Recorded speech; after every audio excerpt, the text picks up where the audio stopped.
विस्तार में चलेंगे। इससे पहले बड़ी खबर पटना से, कांग्रेस एनसी पर जमकर बरसे हैं मांझी। पाकिस्तान के साथ गठबंधन कर सकती है कांग्रेस, सत्ता के लिए आतंकी हिजबुल से भी मिला सकते हैं हाथ, ये बात जीतन राम मांझी की ओर से कही गई।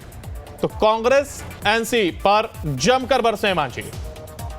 फारूक अब्दुल्ला की रीति और नीति पर भी सवाल उठाया गया। पंडित जवाहरलाल नेहरू से गलती हुई, ये बात मांझी की ओर से कही गई है।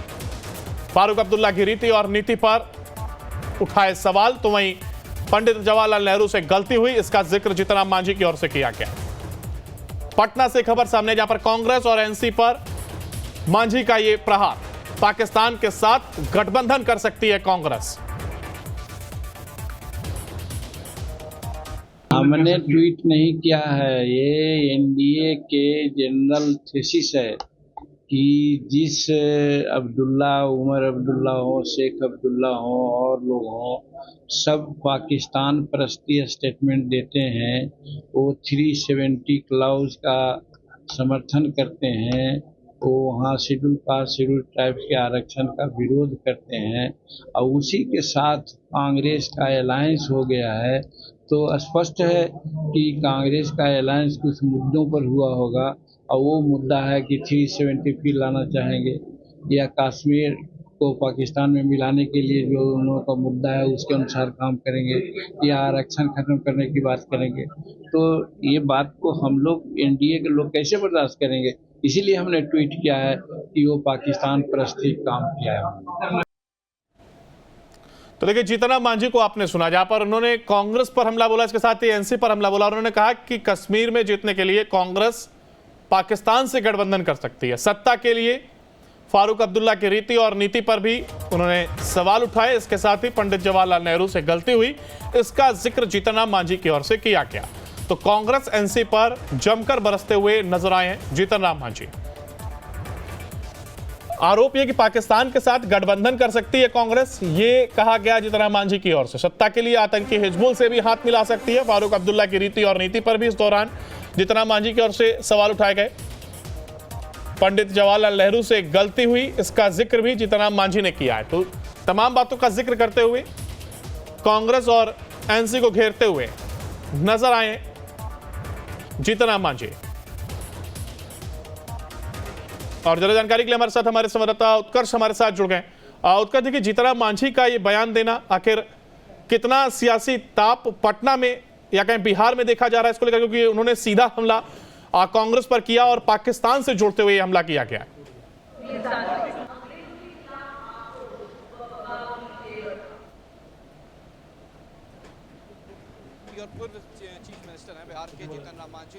देखिए, उत्कर्ष की आवाज हम तक नहीं आ रही। बयान जरूर कहा जा सकता है, क्योंकि जिस तरीके से उमर अब्दुल्ला को लेकर, उनके पता को लेकर, फारूक अब्दुल्ला को लेकर जो बातें आ रही हैं, उसको लेकर जिस तरीके से उन्होंने बयान दिया है और साफ कहा है कि ये लोग पाकिस्तान बनाना चाहते हैं भारत को, और जिस तरीके से कांग्रेस इनके साथ गठबंधन कर रही है, तो जानबूझकर इस तरीके का गठबंधन हो रहा है ताकि जो पाकिस्तान जो है, भारत का कुछ हिस्सा जो है वो पाकिस्तान में मिलाने की कोशिश है। तो कहीं ना कहीं जिस तरीके का बयान जीतन राम मांझी का है, ये साफ बता रहा है कि जीतन राम मांझी कट्टरवाद की राजनीति करने पर उतर आए हैं। जीतन राम मांझी ने इस तरीके का बयान देकर ये साफ कहा कि कांग्रेस ऐसे लोगों के साथ हाथ मिला रही है जो पाकिस्तान बनाना चाहते हैं हिंदुस्तान को। अंकुर, बिल्कुल, देखिए, कुछ संदेश तो साफ तौर पर, लेकिन कांग्रेस और एनसी को घेरते हुए भी तमाम बातें उनकी ओर से कहा जाना, आखिर ये वजह क्या पड़ी है? जीतन राम मांझी को इस तरीके की राजनीति करने की क्या जरूरत आ पड़ी?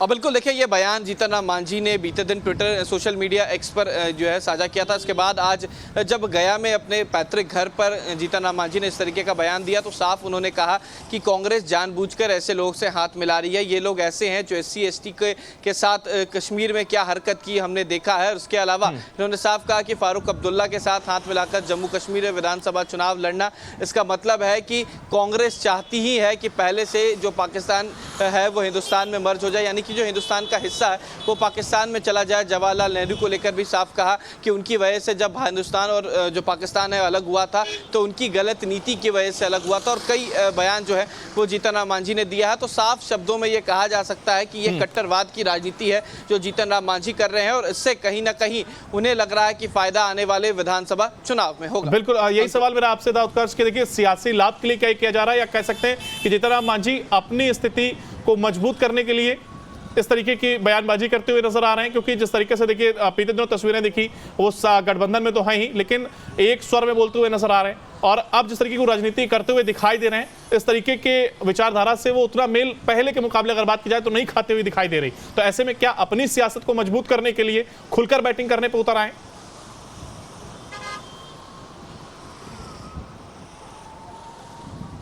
और बिल्कुल देखिए, साफ कह सकते हैं कि सियासत में इस तरीके के बयान होते हैं वो उस वक्त दिए जाते हैं जब राजनीति चमकानी हो या फिर राजनीति में एक बड़ा मकसद हो।